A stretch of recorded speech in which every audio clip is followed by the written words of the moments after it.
aku Mm-mm. kesusahan untuk mencari sesuatu yang ekstrim banget ya. Memang mesti aku akui ya, kalau mendebat, eee, katakanlah mualaf gitu ya, Mm-mm. maksudnya berdiskusi sama mualaf tuh lebih menarik lah daripada diskusi sama muslim yang dari kecil tuh emang muslim gitu loh. Mm-mm. Dan dia nggak pernah melakukan pencarian sampai keluar Islam dulu Mm-mm. baru masuk ke Islam lagi gitu. Mm-mm. Meskipun konsekuensinya ya, Mas akan diserang oleh dua pihak itu ya, nggak apa-apa ya. Aku agak susah ya karena biasanya kan kalau Mm-mm. biasanya orang yang aku tanya, mereka Mm-mm. tuh ya karena Tuhan melarang itu atau karena, Oke. Tuhan karena itu nggak sesuai dengan nature Tuhan gitu Ah, loh, makanya itu salah gitu loh. Agak Tapi beda kalau ya. agak beda.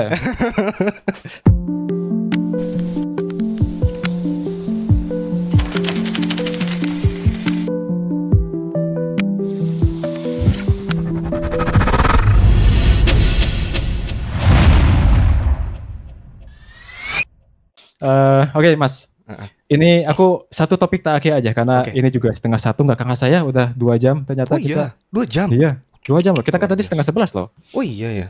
Iya, Iya, luar biasa. mmm, yaitu adalah konten yang dibahas oleh Mas Julian di dalam video Reels IG. Oke. That is Yang mana? moralitas kalau nggak salah ya. Oke, oke. Mungkin kita karena yang video Ah, sebelumnya yang soal empiris itu kayaknya aku juga setuju deh, soalnya Tuhan tuh nggak bisa dibuktikan mm, secara empiris.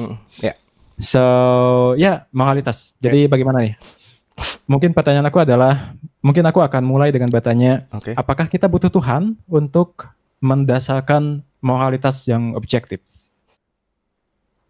Moralitas objektif justru implikasi atas keberadaan Tuhan. Oke. Sebagaimana logika adalah implikasi keberadaan Tuhan. Oke. Mm, Jika mm, moralitas objektif itu adalah implikasi dan keberadaan Tuhan, mm, apakah itu artinya, misal, mm, apakah itu berarti bahwa misal, mm, misal kita mengatakan bahwa apa yang dilakukan oleh Adolf Hitler mm. itu tuh jahat dan itu objectively jahat gitu loh. Ah, Oke, aku akan nge-prime pertanyaannya seperti ini ya. mm, Kita kan setuju ya bahwa apa yang dilakukan oleh Adolf Hitler pada Jewish mm. 6 juta itu tuh jahat. So, what makes it evil? Apa yang membuatnya jahat gitu loh. Aku tuh gini Mas Yadi posisinya. Aku mengakui adanya moralitas subjektif, Oh, tapi ada moralitas objektif.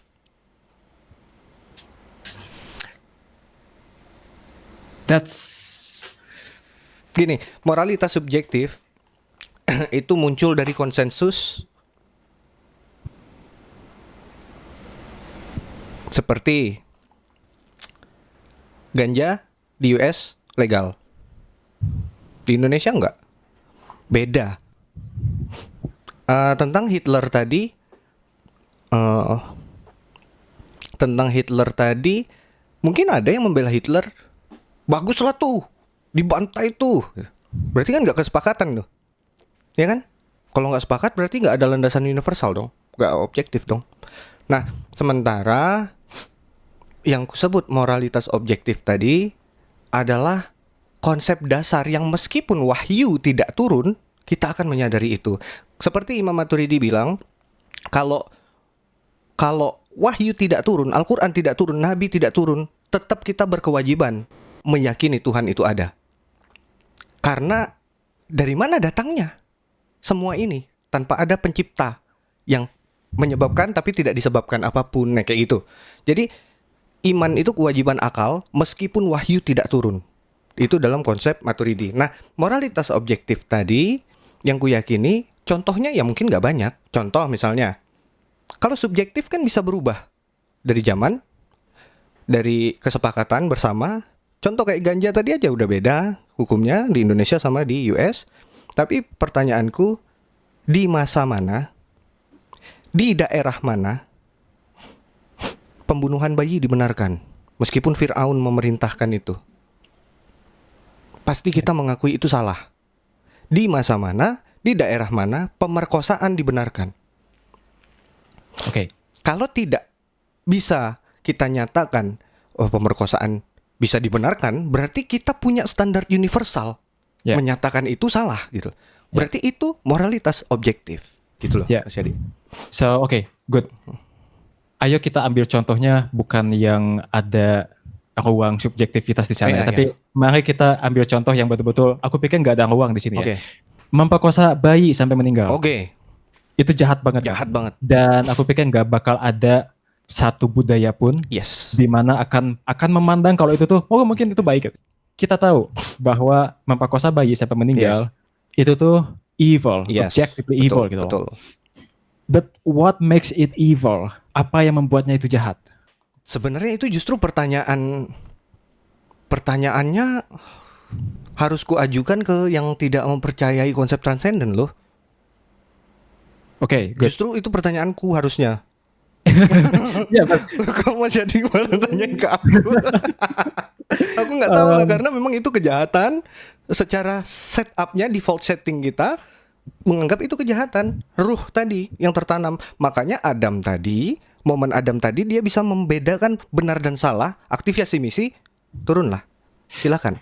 oh, itu mengimply bahwa yang membuat itu jahat adalah karena kita punya ruh, Karena kita punya kesadaran, karena kita punya kesadaran. bisa membedakan benar dan salah. Dan itu kayak logika dasar gitulah yang ditanamkan. Sebagaimana logika itu berasal dari mana sih gitu. Matematika itu berasal dari mana sih? Kenapa kita sepakat dengan itu semua gitu loh, dan tidak salah. Dan semua perhitungan itu benar gitu. Makanya ada yang bilang matematik itu bahasa Tuhan kan. Blaise Pascal, Kurt Gödel, mathematician biasanya tuh. Isaac Newton gitu. Mathematician semua rata-rata kan? Karena kita punya ruh, Yes. dan ruh itu yang menilai, Ruh itu yang bisa Alasan- mengakses benar dan salah. yang bisa mengasih benar yang salah. Kalau misalkan kita mengandaikan ada ruh yang mengandaikan apa ya, yang bilang bahwa itu benar dan salah, yang bilang bahwa memperkosa bayi itu salah, dan maka konsekuensinya adalah itu tuh bukan objektif lagi, karena sesuatu yang objektif itu tuh adalah sesuatu yang dia itu independen dari pikiran manusia, dari subjek. But ketika kita punya ruh dan dikatakan bahwa ruh kita yang mengatakan bahwa itu ternyata jahat, itu masih subjektif. Siapa subjeknya? Ruh. Oke, menarik Mas Yadi. Tapi maksudku begini, moralitas itu independen, tapi kita yang tidak bisa mengakses sebelum kita punya ruh. Sebagaimana matematika dan logika itu independen, tapi kita tidak bisa mengakses itu. Hewan tidak bisa mengakses itu. Cuma kita yang punya ruh bisa mengakses itu. Jadi analogiku, ruh itu bukan nyawa ya. Oke. Ruh itu bukan nyawa. Aku analogikan, karena aku orang komputer, aku pakai analogi komputer ya. Ya. PC casingnya itu ya kulit ya. Motherboard itu sistem saraf. RAM itu spinal cord yang bikin kita bisa gerak gitu ya. Prefrontal cortex itu prosesor. Amigdala itu adalah hard disk storage SSD. Oke. Nyawa power supply atau baterai kalau di laptop. Ruh tadi apa? Ruh adalah sistem operasi Linux atau Windows atau Mac OS. Jiwa Good. adalah user. Kalau kita nggak punya jiwa, kita cuma bisa mengakses sistem operasi tadi pakai guest account. Tapi kalau sudah bikin user account, itu adalah jiwa. Jiwa itu adalah User account. Ya. Jadi dengan jiwa itulah kita bisa menyimpan pengalaman dan lain-lain. Tapi sistem operasinya adalah ruh. User account itu bukan akun yang ada dalam komputer kan, atau sesuatu yang berada di luar atau di dalam. Akun gini, kan kalau kita install Windows katakanlah, Ya. Mas Yadi kan login dulu tuh ke account administrator, ya Dan kan? itu adalah jiwa. Itu jiwa. Ruh adalah software. Si sistem operasi, si Windows itu, Windowsnya. Tanpa Windows, ya kita walaupun prosesornya canggih kayak gimana pun ya, nggak ada spesialnya gitu. Nah, kalau kita tidak punya jiwa, itu ibarat ruhnya ada, tapi pakai guest account, bukan administrator, bukan user yang Incognito. itu analogi aja ya untuk cara aku memahaminya seperti itu gitu loh, bahwa ruh itu bukan nyawa, ruh itu sistem operasi.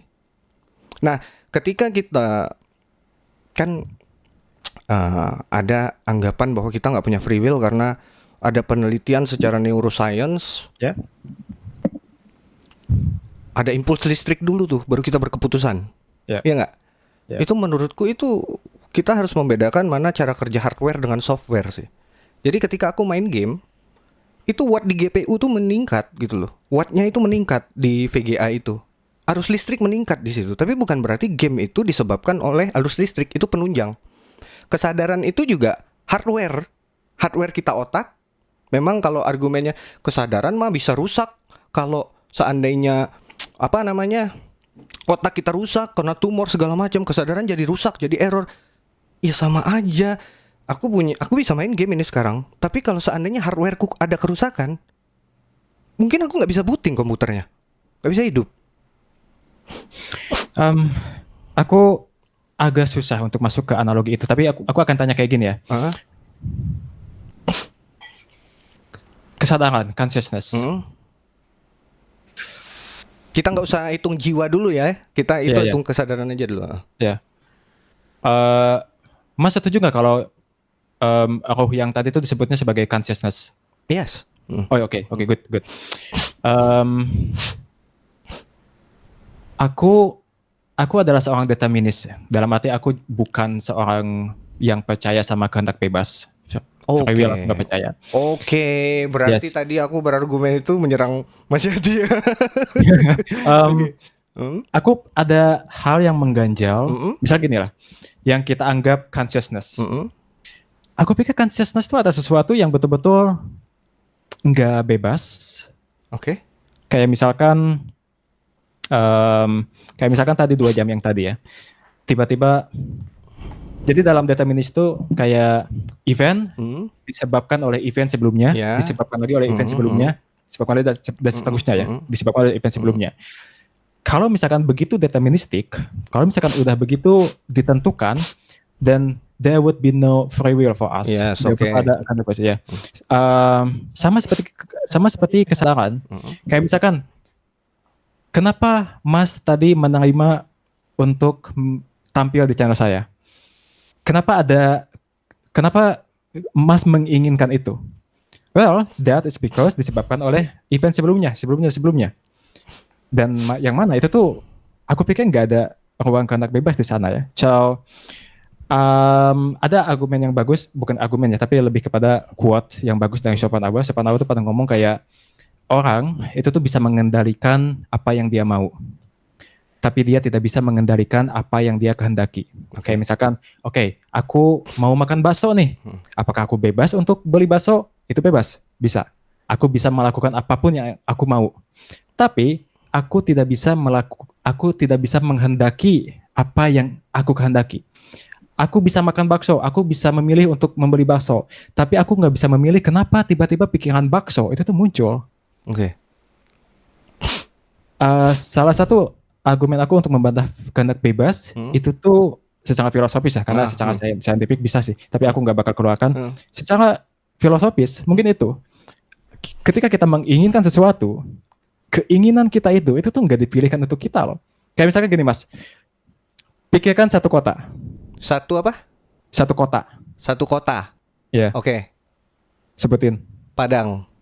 Nah, kenapa Padang tuh tiba-tiba muncul di kepala Mas? Banyak pertimbangannya. Dan bahkan itu di luar kendali kita loh. Kayak misalkan kita nggak bisa mengendalikan, aku mau Bandung deh yang muncul di kepalaku. Enggak. Padang ibaratnya muncul. Ya ibaratnya kita nyuruh orang pilih kartu padahal itu forcing gitu ya. Ya. Nah, masalahnya yang nge-force untuk memilih kartu itu adalah hukum alam. Iya, oke. Tapi ya silakan. Kita itu terpikir, itu nggak bisa kita yang ngatur kan? Tindakan gimana? Bahkan dalam tindakan pun nggak bisa diatur. Iya, karena aku seorang untuk saat ini Mas ya, Yadi, karena udahlah aku kita nggak usah ngobrol lagi ya. Aku off aja ini. Kalau kayak gitu Mas Yadi tiba-tiba, kenapa sih ini orang? Terus aku bilang, ya kan, nggak ada yang ngatur. yes, bahkan Berarti kenapa kita harus sakit hati? Harusnya kita memahami dong orang yes, lain. aku pernah ini Mas, kayak aku pernah kayak kesel banget sama seseorang Ya yang tapi memang dia tidak punya kehendak bebas ya, mau gimana gitu ya mikirnya. bayangin Mas diganggu sama seseorang yang kena skizofrenia. Oke, diganggunya gimana? Kira-kira Mas kesel sama dia atau Mas memakluminya? Iya memaklumi karena dia memang kayak gitu. Karena dia dikendalikan oleh otak dia. Iya, oke. Dan dia nggak punya pilihan loh. Dia mesti seperti itu loh. Berarti tidak ada kebijaksanaan ya. Nanti Aku tunggu. Kalau Mas Yadi kayak gini, Mas Yadi nggak takut ujung-ujungnya nihilis gitu? aku alhamdulillah udah berdamai sih dengan ketiadaan makna. Nanti nihilis Mas Yadi gitu kan? Karena takutnya awalnya naturalis, Ya, materialis, nihilis, ujungnya gitu. ya, Biasanya kan gitu alurnya kan? yes. Aku paham ya kalau ada masalah yang besar dengan pemahamanku dengan menjadi determinis. Salah satunya adalah ya there would be nggak bakal ada responsibility di sana. Kayak misalkan Iya. kenapa sih kita mesti muji-muji orang yang hebat, yang cerdas? Well, kita nggak mesti muji dia kok. Toh dia Iya. memang ditakdirkan seperti itu dalam tanda kutip ya, dibentuk oleh hukum alam dengan seperti itu gitu loh. Tapi keyakinan seperti ini itu kayak ngasih aku kayak empati gitu loh, empati lebih gitu loh. Kayak misalkan kenapa sih orang bisa jahat seperti itu? Ya karena dia memang seperti itu, he had no choice.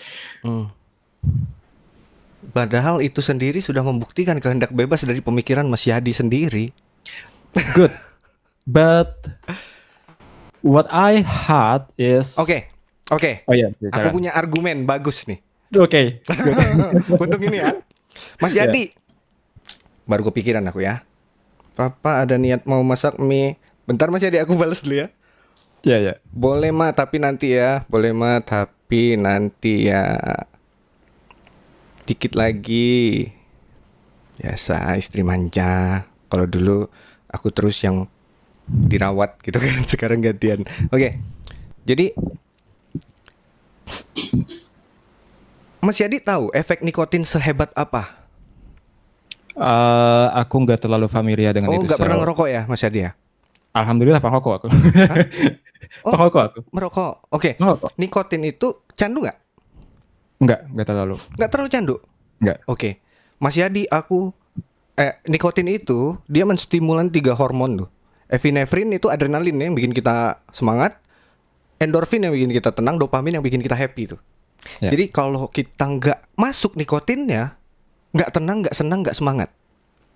Good. Oke? Bagus. Kalau kita bilang deterministik sekali, walaupun aku tidak mau membahas pergerakan foton aja nggak bisa diprediksi loh, bahkan tidak determinis Dalam sama sekali. mekanika. Iya kan? Yes, Oke. dalam mekanika kuantum itu nggak determinis. Iya. Ya. Makanya Einstein pun menolak gitu kan. Nah, Iya. jadi bahkan fotonnya itu, tapi kita nggak usah bahas foton, kita bahas nikotin aja. Ya. Kalau aku nggak ngerokok, stres minta ampun, nggak tenang, nggak senang, nggak semangat. Yes. Dan aku perokok yang sangat kuat. Tapi Mas Yadi, sudah beberapa bulan aku mencoba berhenti dan ya aku nggak ngerokok sekarang. Kalau ngikutin konsep determinis tadi, harusnya aku tetap merokok. Aku tidak punya pilihan untuk berhenti karena otak aku minta terus, tapi aku bisa melawan. Ya. Gitu. So, dalam pandangan determinis biasanya kita akan bilang bahwa bahkan keinginan Mas Julian untuk melawan keinginan untuk merokok itu tuh bagian dari determinisme itu. That is, ada beberapa hal yang menyebabkan Mas Julian ingin berhenti untuk merokok. Tadi apa yang disampaikan oleh yang disampaikan oleh Mas Julian itu bagus banget. Mas Julian ngomongin bahwa ada substance, ada sesuatu yang masuk ke otak kita, yang mana otak kita itu tuh mempengaruhi kesadaran kita loh. So, jika kesadaran kita itu dikendalikan oleh otak kita, dan otak kita dikendalikan oleh faktor eksternal seperti rokok, seperti apa, then in what sense then we have free will? Kalau misalkan kesadaran kita dikendalikan oleh sesuatu yang lain. Justru membuktikan bahwa kita bisa memaksakan diri walaupun seberat itu. Banyak kan orang nggak bisa berhenti ngerokok. Banyak. Tapi aku bisa. Gitu loh. Maksudnya gini, kalau kita ngomong itu determinis, harusnya aku tidak berhenti merokok. Dan kenapa keinginan untuk berhenti merokok itu muncul? Oke, simple. Bukan karena yang lain-lain, takut kesehatan dan lain-lain, karena aku merasa aku sehat-sehat aja gitu loh. Kalau nggak sehat mungkin lah otak kita memerintahkan untuk bertahan, akhirnya determinis lagi gitu. Tapi aku sehat-sehat aja Mas Yadi. Cuma gini, aku tidak mau tergantung dengan dopamin palsu. Dalam mazhab Hanafi itu kan silogisme itu sah untuk jadi hukum fikih. Premis pertama, menyakiti diri sendiri dan atau menyakiti orang lain itu berdosa. Ya. Premis mayor. Premis minornya, merokok, menyakiti diri sendiri dan atau menyakiti orang lain. Konklusi, merokok berdosa. Ya. Ya sudah, aku berusaha berhenti. Gampang kah? Wah, Mas Yadi nggak tahu perjuanganku gimana. Bahkan aku bisa uring-uringan dan aku balik lagi, ngerokok lagi. Habis itu aku berusaha lagi berhenti lagi gitu. So, keinginan Mas Julian untuk berhenti merokok itu tuh karena ada faktor eksternal yang mempengaruhi Mas Julian. That is, mungkin merokok itu berdosa, mungkin ketemu argumen yang memuaskan untuk berhenti merokok. That itself is determinism. Tapi keinginan merokok itu jauh lebih besar, Mas Yadi. Jauh lebih besar.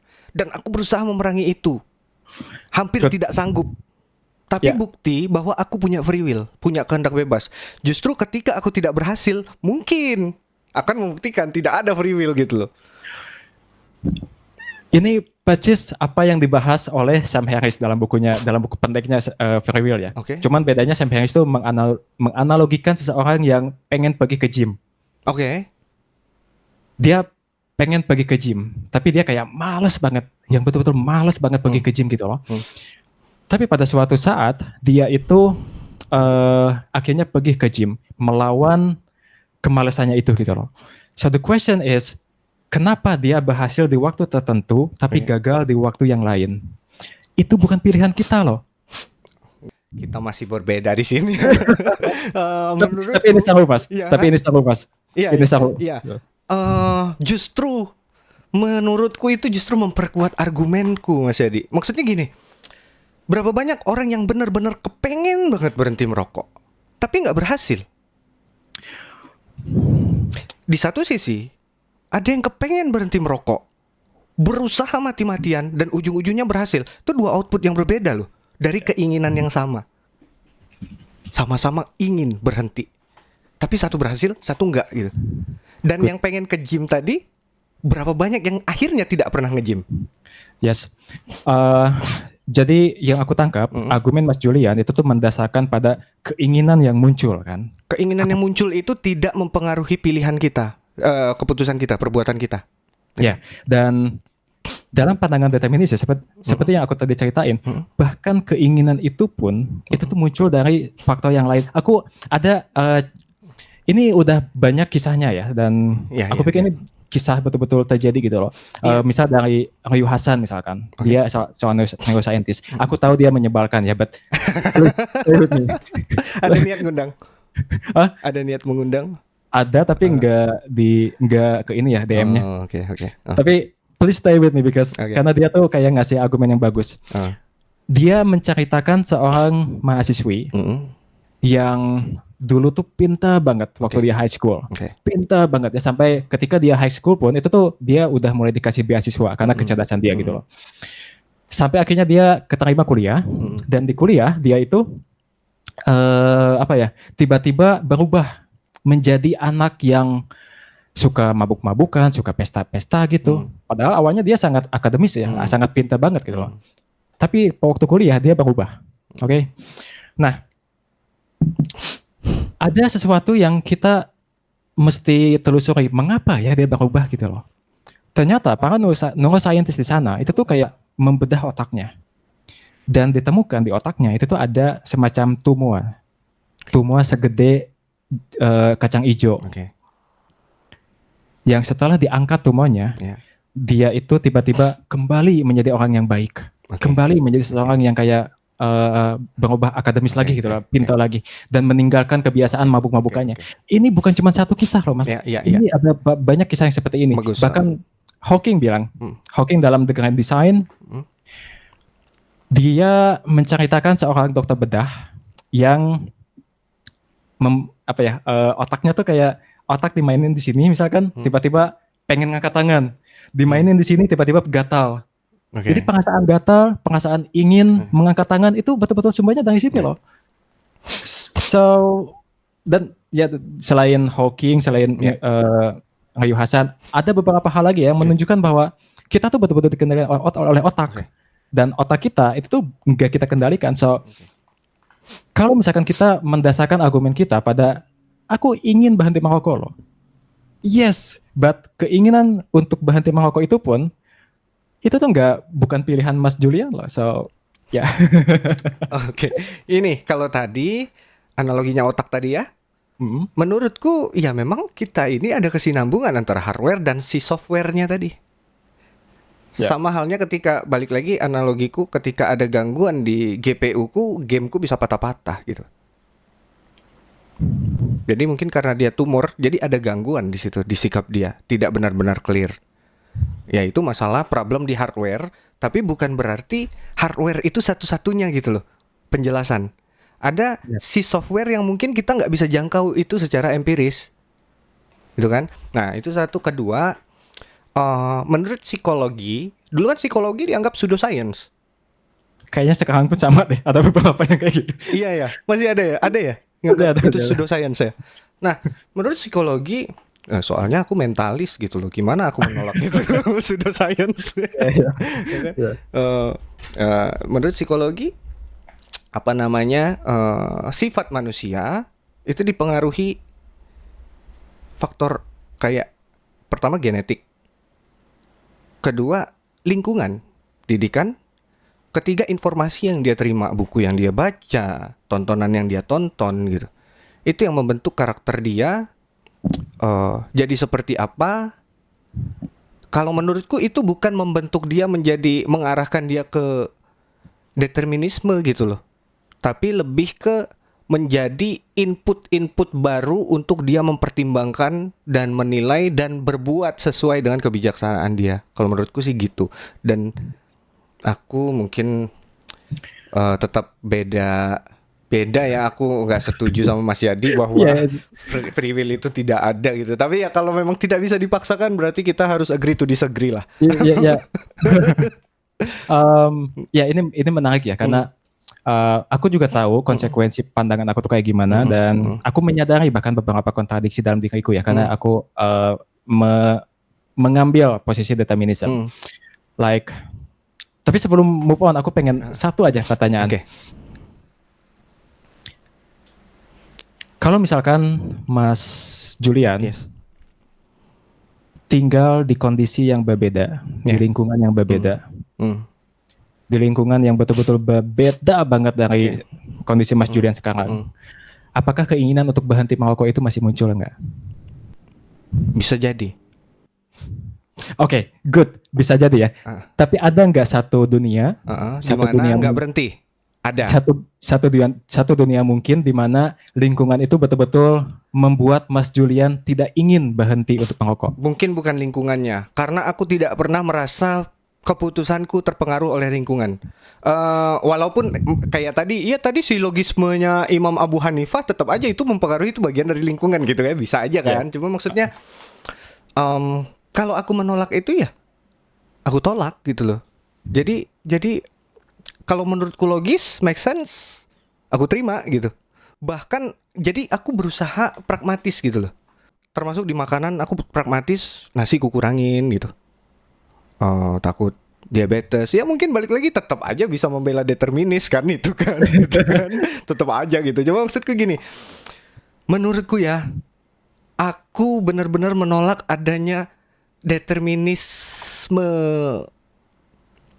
bahwa free will itu tidak ada. Kenapa aku sangat menolak itu secara keras? Karena betapa sulitnya berhenti merokok itu dan aku mengusahakan itu mati-matian gitu loh. Itu loh, maksudnya Ya, seandainya perintah otakku tuh lebih kuat untuk minta rokok gitu loh. Lu butuh, lu stres tuh. Lihat tuh, lu ngamuk-ngamuk loh. Lihat emosian gak kayak lu. Bahkan sempat kepikiran, gila kalau gua berhenti merokok, tapi jadi gua yang sudah tidak rasional lagi, dikit-dikit kesinggung, dikit-dikit emosian, negative thinking ke orang. Mending gua merokok tapi tidak menyakiti perasaan orang lain gitu loh. Gua kembali ke gua yang asli aja gitu loh. Yang saat gua merokok, tapi enggak, ini pasti ini pokoknya gua mempertimbangkan sebisa mungkin ujung-ujungnya berhenti, dan itu berat sekali Mas Yadi. Berat Yes. sekali. Mas, jika ada dunia mungkin, dunia yang betul-betul berbeda, yang terdapat keberadaan Mas Julian, yang Masih dimana ngerokok. Mas Julian, yang dimana Mas Julian itu tidak ingin berhenti merokok. Iya. Jika ada dunia seperti itu, satu aja, maka kita bisa pastikan bahwa apapun yang membuat Mas Julian berhenti merokok, itu tuh karena Mas Julian tinggal di dunia seperti ini gitu loh. Karena kalau Mas Julian tinggal di dunia seperti itu, that would change you differently. Gini, aku bisa merasa ada possibility, ini kayak logika modal jadi. Iya, logika modal ya. Kan? Iya. Ya, ada possibility di mana ada dunia yang serupa malah dengan keinginan yang sama, aku tidak berhenti merokok dengan pertimbangan yang tadi. Pertimbangan yang tadi itu bahwa daripada aku berhenti ngerokok jadi emosian, mending aku tetap merokok tapi aku tetap menjadi aku. Dan kalau untuk takut menyakiti orang lain, aku tinggal menghindar ngerokoknya gitu. Paling aku kurangin aja, tapi aku tetap merokok. Setidaknya kebutuhan nikotin harian tetap terpenuhi dan aku tidak merugikan orang lain kok, menurutku gitu. Stres juga bisa ini kok, bisa memperpendek umur kok daripada stres. Ada possibility itu gitu loh. Makanya Iya, aku menolak free will tadi, determinis tadi gitu. Karena menurutku possibility itu ada. Bisa terjadi. Bahkan dengan kondisiku yang sama, serupa. Nice.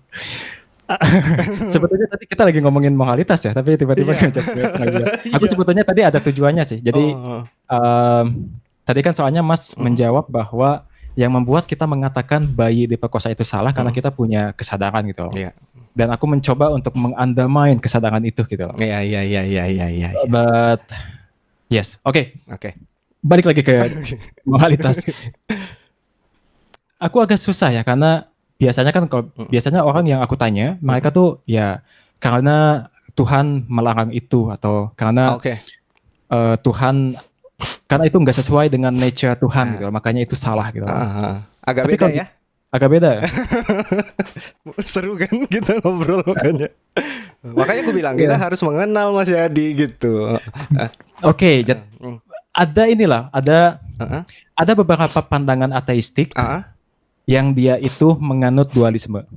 Dualisme itu adalah paham bahwa kita nih memiliki dua substance. Kita memiliki tubuh material dan kita memiliki sesuatu yang imaterial seperti roh. Jadi ada roh, ada tubuh gitu loh.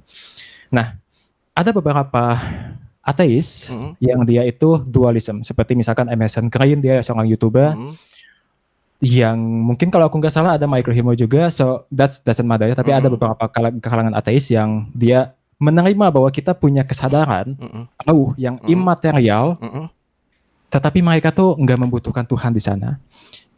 So balik lagi nih, argumen apa yang disampaikan oleh Mas Julian itu tuh hanya mengatakan bahwa supaya kita mampu untuk memiliki ground, untuk memiliki moralitas yang objektif, kita tuh hanya membutuhkan kesadaran saja.